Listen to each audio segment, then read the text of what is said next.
सरकारले 77-78 को नीति तथा कार्यक्रम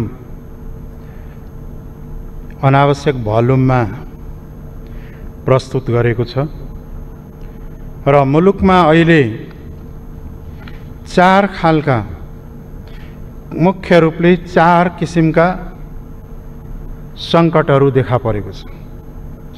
एउटा स्वास्थ्य सम्बन्धी सङ्कट, अर्को मानवीय सङ्कट, अर्को आर्थिक सङ्कट र राजनीतिक सङ्कट देखा परेको छ। यी सङ्कटहरूलाई कसरी हल गर्ने, कसरी यसबाट पार पाउने स्पष्ट छैन। स्वास्थ्यमा अहिलेसम्म चाहिँ के छ भने न्यून सङ्ख्यामा आइसोलेसन वार्डहरू छ, क्वारेन्टाइन स्ट्यान्डर्ड छैन, भेन्टिलेटर छैन, औषधि छैन, उपकरण छैन, जनशक्ति छैन, ह्युमन रिसोर्सेस र इक्विपमेन्ट्सको अत्यन्त अभाव छ र वैज्ञानिकहरूले र डाक्टरहरूले भनिराखेका छन् कि जुन जुलाईमा पिक आवर आउँदैछ, यो अत्याधिक बढेर जान्छ भनेर। यसको व्यवस्था कसरी गर्ने हो अत्तो पत्तो छैन। जिल्ला प्रादेशिक केन्द्रीय अस्पतालहरूको तयारी न्यून रहेको छ, रोगसँग लड्न सक्ने अवस्था रहेको छैन। यो नीति कार्यक्रमले महामारीलाई सम्बोधन गर्न सकेको छैन। यसलाई सम्बोधन गर्नका लागि तत्कालीन, मध्यकालीन र दीर्घकालीन राहतहरू परिचालन गर्नुपर्ने, व्यवस्थित गर्नुपर्ने कतै व्यवस्था गरिएको छैन।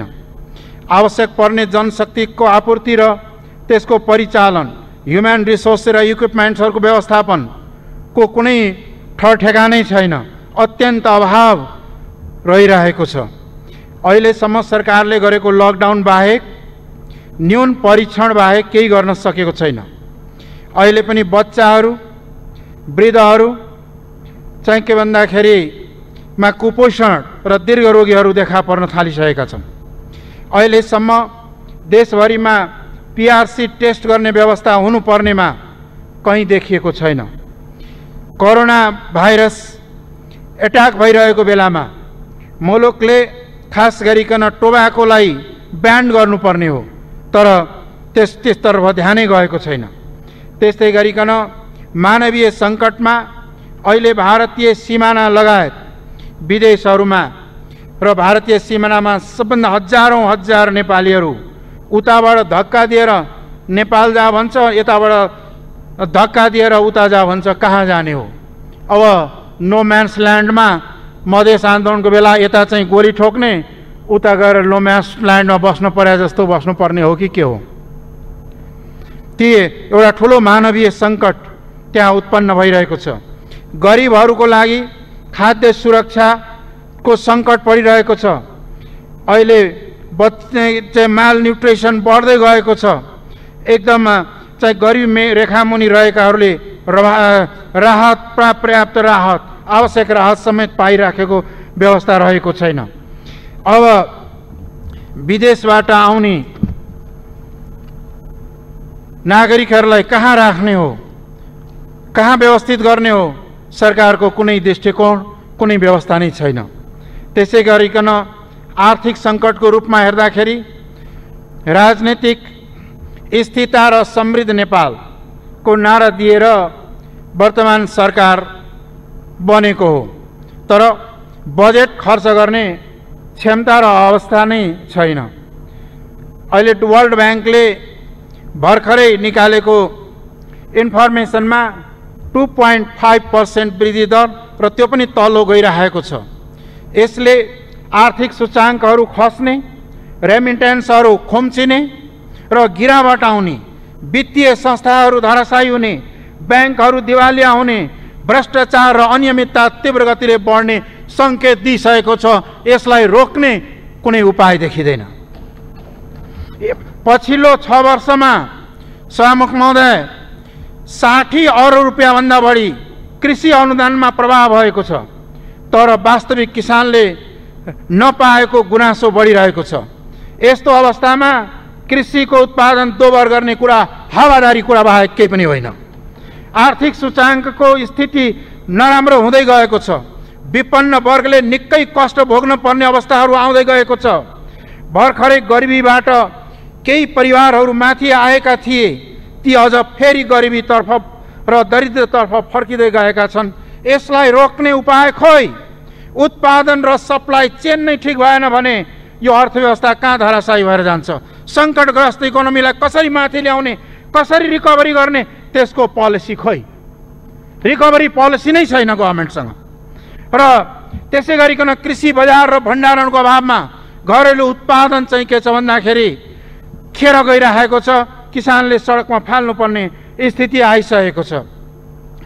अब सीमा पारी र बाहिरबाट आउने ती युवाहरूलाई देशमा चाहिँ पूर्वाधार विकास, कृषि उत्पादन र साना उद्योग लगायतकाहरूमा इङ्गेज गराउने प्लानिङ खोइ नीति कार्यक्रममा? लोकल प्रोडक्टको म्यानेजमेन्टै छैन। अब खाने पानीको कुरा गर्दाखेरि मलाई एउटा याद आउँछ, कृष्ण प्रसाद भट्टराईजी प्रधानमन्त्री हुँदाखेरि मेलम्चीको कुरा आएको थियो। अहिले प्रधानमन्त्री सामान्य प्रधानमन्त्रीजी ओलीजी आइपुग्दाखेरि 1 दर्जन प्रधानमन्त्रीजी हुनुभएको रहेछ। तर 4-5 जना प्रधानमन्त्री त परलोक गइसक्नुभयो, तर मेलम्ची चाहिँ आएको छैन। यस्तै हावादारी कुरा गरेर चाहिँ समस्या हल हुँदैन। औद्योगिकरणको पक्षमा अब उद्योग र व्यवसायीहरू, उद्योगीहरूको लगानी प्रवर्धन गर्ने पक्षमा र कुनै नीति नै आएको छैन। रुग्ण उद्योग सञ्चालन गर्ने भन्नेको त विगत वर्षदेखि प्रत्येक सरकारले भन्दै आएको, तर किन आजसम्म एउटा पनि रुग्ण उद्योग सञ्चालन हुन सकेन? किन लगानीकर्ताहरू तर्सिएका छन्, लगानी गर्न इच्छुक छैनन्? बाहिरी र आन्तरिक दुवै लगानीकर्ताहरू नेपालमा किन लगानी गर्न चाहिरहेका छैनन्? यसको कारण के हो त भन्दाखेरि सरकारको गलत नीति, कानुनी गलत व्यवस्था र लगानी मैत्री वातावरण नभएकै कारणले लगानीकर्ता हतोत्साहित भएर गएका छन्। कति आएर पनि फर्केर गइसकेका छन्। अब समुद्रमा नेपाली जहाज के अरे समुद्रमा नेपाली झण्डावाहक जहाज त एकपटक राणाजीहरूले पनि चलाएका थिए। योभन्दा अगाडिको बजेटमा के अरे नीतिमा पनि भनिएको थियो। अहिले त्यो भनेका छन्, यता अहिलेसम्म ऐन मसौदाकै क्रममा छ। कोशी गण्डकी नदीको रुट अध्ययन गर्ने काम पनि भएको छैन। यो कसरी सम्भव हुन्छ? कहाँबाट यो कुरा आइरहेको छ? कृषि सिँचाइको अभाव, आकाशे खेतीको भर पर्नुपर्ने अवस्थामा कृषिमा रोजगारीको सिर्जना कसरी हुन्छ? र सबभन्दा ठुलो कुरा के हो भने अहिलेको नेपालको जुन भूनीति छ, भूमि सम्बन्ध छ, यसलाई क्रान्तिकारी परिवर्तन नगरिकन कृषिलाई औद्योगिकरण गर्न सकिँदैन र कृषिलाई औद्योगिकरण व्यवसायीकरण नगरिकन गरिबी र बेरोजगारीको समस्या पनि हल गर्न सकिन्न। तर त्यसतर्फ कुनै नीतिमा कुनै स्पष्टता नै छैन। कृषि क्षेत्रलाई कसरी अगाडि बढाउने हो? तपाईको विदेशमा उत्पादित माल बेचेर ट्रेडर बनाउने कि या म्यानुफ्याक्चरिङहरू बढाएर देशको अर्थतन्त्र उठाउने हो? यो नीति कार्यक्रम एकदम दिशाहीन भएर गएको छ। र श्रम क्षेत्रमा देखा परेको असरलाई कसरी हटाउने हो, कसरी कम गर्ने हो, त्यो चाहिँ के छ भन्दाखेरि नीति र कार्यक्रममा कतै उल्लेख गरिएको छैन। अहिलेसम्म सभामा कहँदै 1800 वटा निर्माणाधीन आयोजनाहरू अल्पत्र परेका छन्। 118 अर्ब लगानी भइसकेको छ, त्यसलाई फोकस गर्न सकिएको छैन, फोकस गरिएको छैन। हुलाकी राजमार्गको कुरा गरिन्छ। हुलाकी राजमार्गको कुरा गरेको त कई दशक भइसक्यो। सायद त्यो लाग्छ मधेसबाट हुलाकी राजमार्ग गुज्रिने भएको हुनाले त्यो सम्पन्न नगर्न इच्छा भएको हो कि? र त्यो हुलाकी राजमार्ग किन बनिरहेको छैन? त्यो त ब्याकबोन अफ द इकोनोमी हो त्यो देशको। तर त्यसमा चाहिँ के छ भन्दाखेरि पर्याप्त ध्यान, बजेटको लगानी र कार्य गरिरहेको छैन। त्यस्तै गरिकन अघि कुरा उठ्दै थियो निजगढ विमानस्थलको, अन्तर्राष्ट्रिय विमानस्थल बन्नुपर्छ। समष्टिगत रूपमा नीति हेर्दाखेरि सहरमुखी र धनी वर्ग लाभान्वित हुने, ग्रामीण जनता र गरिबहरू उपेक्षित हुने खालकाहरू प्रवृत्तिहरूको देखिएका छन्। बजेटको केही भाषाहरू हेर्दाखेरि सरकारमा रहेका दलले आफ्ना कार्यकर्ता र आसेपासेलाई कसरी पालन पोषण गर्ने, कसरी अलमा ल्याउने, त्यसमा अलिकति बढी फोकस गएको देखिन्छ। त्यसै गरी राजनीतिक सङ्कटको कुरा छ। अब राजनीतिक रूपमा सङ्घीयतालाई कार्यान्वयन गर्न सरकार उदासीन रहेको छ। सङ्घीयतालाई कार्यान्वयन गर्नका लागि प्रदेशको एकल क्षेत्राधिकारभित्र पर्नेको प्रदेश संविधानको सूची 6 मा अनुसूची 6 मा प्रादेशिक अधिकारभित्र एकल सूचीमा पर्ने सहकारी, कृषि, खानेपानी, स्वास्थ्य, शिक्षा, वन जङ्गल, उद्योग, गुठी लगायतका कुराहरूलाई केन्द्र सरकारले, सङ्घीय सरकारले आफ्नो हातमा लिने र आफै सञ्चालन गर्ने हो भने सङ्घीयता धरापमा पार्ने षड्यन्त्र भएको स्पष्ट देखिन्छ। यत्रो बलिदान गरेर प्राप्त भएको सङ्घीयतालाई धरापमा पार्ने कसैलाई अधिकार छैन। त्यसै गरी स्थानीय तहको कार्य पनि यसै नीतिमा आएको छ। यसले चाहिँ भोलि सङ्घीयतालाई धरापमा पार्ने हो भने मुलुक भयङ्कर सङ्कटमा पर्न सक्छ र पार्ने कार्य हुनेछ। त्यस्तै गरिकन राजनीतिक रूपले हेर्ने हो भने अहिले पनि नेपालमा नागरिकता विहीन लाखौं लाख मधेस लगायत हिमाली जनताहरू रहेका छन्। ती नागरिकताको संशोधन, नागरिकता ऐन संशोधन बिल आएको थियो 2 वर्ष अगाडि, कता हरायो, के भयो, त्यो अहिले हलपत्र परेको छ। संविधानको कुरा गर्ने हो भने सभामुख महोदय, निश्चित रूपमा यो संविधान जारी हुँदाखेरि देशको आधाभन्दा ठुलो जनसङ्ख्याले कालो दिवस मनाएका थिए र संविधानलाई अस्वीकार गरेका थिए। अब त्यसलाई त्यो अस्वीकार गर्ने र कालो दिवस मनाउनेको संविधान बनाउने कि नबनाउने, कि मात्र केवल केही रुलिङ एलिट्सहरूको मात्रै संविधान बनाएर लैजाने हो। संविधान, अधुरा संविधानलाई संशोधनको प्रक्रियाबाट जबसम्म सबैले अनरसिप गर्ने संविधानको रूपमा रूपान्तरित गर्दैन, पोलिटिकल क्राइसिसको समाधान हुँदैन र त्यसतर्फ आवश्यक ध्यान दिनुपर्दछ। अर्को कुरा के हो भन्दाखेरि उद्योग धन्दाको कुरा गरिएको छ। विकासलाई सबै क्षेत्रमा, सबै भूगोलमा र सबै ठाउँमा सन्तुलित र न्यायोचित रूपले विकास निर्माणका कार्यहरू अगाडि बढाउनुपर्छ। राजा महेन्द्रले जङ्गल फाँडेर हाइवे बनाए, मुलुकको वन विनाश भयो र त्यसदेखि उतापट्टि उद्योग धन्दा कारखाना नबनाउने भनेर हर्क गुरुङले प्रतिवेदन दिएका थिए 2042 सालमा।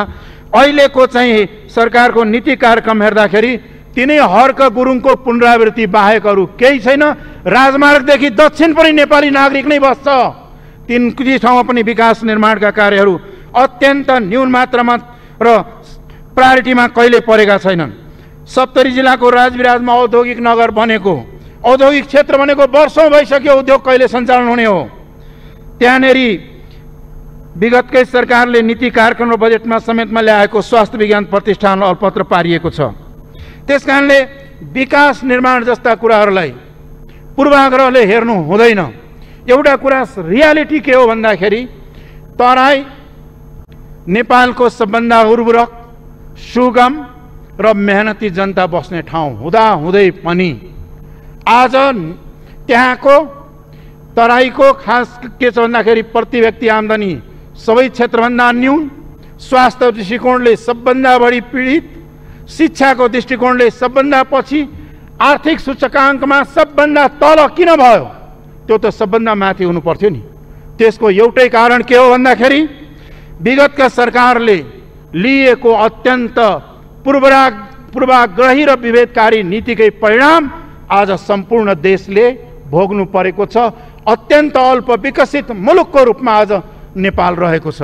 त्यो अल्प विकसितबाट नेपाल उकास्ने हो भने लिस्ट डेभलप कन्ट्रीबाट डेभलपिङतर्फ जाने हो भने तराईको कृषिले आधुनिकीकरण गर्ने, औद्योगिकरण गर्दैदेखि लिएर हिमाल र पहाडको सन्तुलित विकास र कर्णाली र तराईका लागि विशेष डेभलपमेन्टको प्याकेज नल्याइकन अरू कुनै बाटोबाट सम्भवै छैन नेपालको चाहिँ के छैन अल्प विकसित मुलुकबाट अगाडि उठाउनेलाई।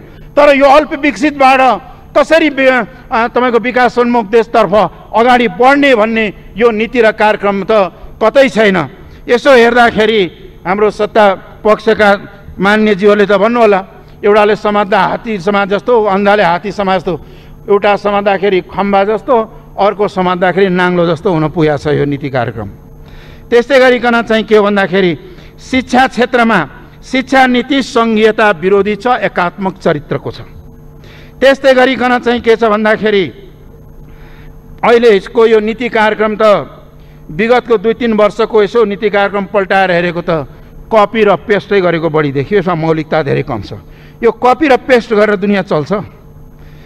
र अर्को कुरा चाहिँ के भन्दाखेरि अहिलेसम्म द्वन्द्वलाई व्यवस्थापन गर्ने, शान्ति प्रक्रियालाई टुङ्ग्याउनको लागि सत्य निरूपण मेलमिलाप आयोग, सत्य निरूपण तथा मेलमिलाप आयोग TRC को कतै हत्तो पत्तो पनि छैन। यस्तो अवस्थामा त्यो कसरी शान्ति प्रक्रिया निष्कर्षमा टुङ्गोमा पुग्ने हो, त्यसको यो महत्त्वपूर्ण पार्ट हो। त्यस विषयमा कुनै ठोस कुनै स्पष्टता नै छैन। र हामीले इकोनोमिक डेभलपमेन्टमा जाँदाखेरि जहिले पनि सस्टेनेबल डेभलपमेन्ट र जस्ट इकोनोमिक डेभलपमेन्ट भन्छ।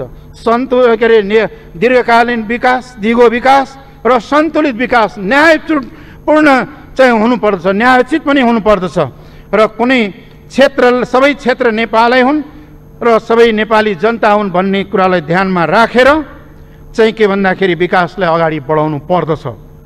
र अहिले मान्यजीहरूले उठाउनु भएको सरकारले पनि लेखेको छ लिपुलेखको कुरा, लिपुलेख होस् या चाहिँ के भन्दाखेरि महाकालीको होस् या यतापट्टि सुस्ताको होस्, यी समस्याहरूलाई समाधान गर्नुपर्छ। र यो समस्या सरकारको अकर्मण्यता र कूटनीतिक असफलताकै परिणाम हुन्। यो कूटनीतिक असफलताको परिणाम देखा परेका हुन्। यसलाई चाहिँ के छ भन्दाखेरि हल गर्नका लागि चाहिँ के भन्दाखेरि बाइलेटरल डिप्लोमेटिक च्यानलबाट बाइलेटरली चाहिँ के छ भने डायलग गरेर यी समस्यालाई चाँडै हल गरोस्। र सरकारले अहिले मुख्य रूपमा स्वास्थ्य, शिक्षा, कृषि र चाहिँ के छ भने उत्पादन र सप्लाई र तलको पिपुलसम्म जाने राहत र स्वास्थ्य जनताको संरक्षण गर्नेमा ध्यान केन्द्रित गर्नुपर्दछ। र यसतर्फ ध्यान जाओस्। र यो नीति कार्यक्रमलाई मेरो अनुरोध के हो भने यसमा कुल माइन्डले थिङ्क गरेर पुनर्विचार गरेर यसलाई परिमार्जन गर्नुहोस्। धन्यवाद।